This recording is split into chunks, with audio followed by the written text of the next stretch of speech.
When I started to see couples that were in porn, like legacy porn stars, and they were in these deep committed relationships, and that was shocking to me. And I remember I was getting ready to do my first boy girl, hadn't done it yet, and I'm at this convention. I'm so nervous because it's in a couple of days, and this woman runs up to me and she's so happy, and she's like, I heard Mick is gonna do your first scene. This is her husband, and I'm so happy for you. He is such a gentleman. Please let him know if you need anything, he will take care of you. And she was like happy for me because she just knew what a great man her husband was. And I was like, this is so weird. It is so countercultural. Like, why is she not trying to fight me right now? Right. And then I do the scene and I'm shaking like a leaf. I'm so nervous. I had not been with many men in my personal life, so this was like a huge jump for me. And he pulled me aside and he's like, if at any point you're uncomfortable, let me know. Squeeze my leg. How healing, though. I'll talk to the director. On so many levels. I'll be your conduit. Wow. And I was like, I've never had a man care about me this much before or during sex in my civilian life. And now I'm in this thing that everyone says is evil and bad. And like, this is the most cared for I've ever been. So it just really took all of my beliefs and flipped them upside down. And what's hard for me to hear is that most likely outside of that industry, you can't expect to find a lot of men that think and talk like that to a woman engaging in sex with them. No. Right? Right. And that's what I think is really interesting, is that the sex workers I know and have dated and work with clinically, there's so much growth that can come from that. And the bar is often higher because of the communication and the stakes are higher too. Yeah.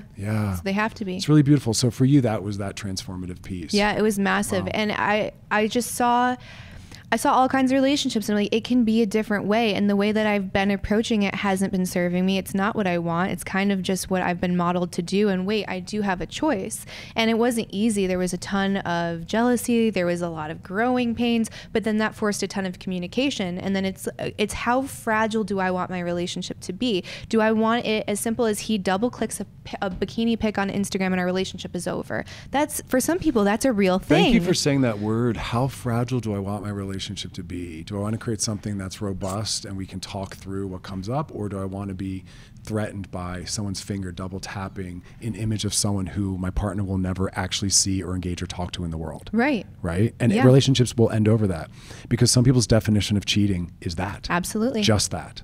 Yeah. Yeah, and then I guess one of the things too that I love so much is the idea of compersion. So it's this idea of truly, and to me that's love. Like it's I want you happy even if it's not with me. Like, because I love you so much. It has nothing to do with me. Sometimes to my actual detriment even. Yes, and absolutely. I agree with you. What an evolved, mature definition of love. That I care about you, as you just said, not to take away from you, that I place you before me sometimes. Yeah. And I think so much it's taking, like what you see with relationships, it's just this thing that they call love, but really it's only love under a very strict amount of conditions. Yes. Like unconditional love is almost non-existent. There's this old school psychoanalytic concept called cathexis, and it's the opposite of love, but it's what most people see to be love. And cathexis in shorthand says it's about how you relate to something and you love it to the limits of your comfort. And once it challenges you or you're forced to grow, you cut it off. And I kind of use the example, and this isn't 100% accurate, but people will do that with their pets, right? And I say this lovingly. People say, I love my pet, but we still want them to not go on certain furniture, and we don't want them to grow and develop. We want them to do and to stay within our comfort zone. That isn't the true definition of love. It's what you just said. And a lot of people confuse cathecting with love. Love is us being forced to go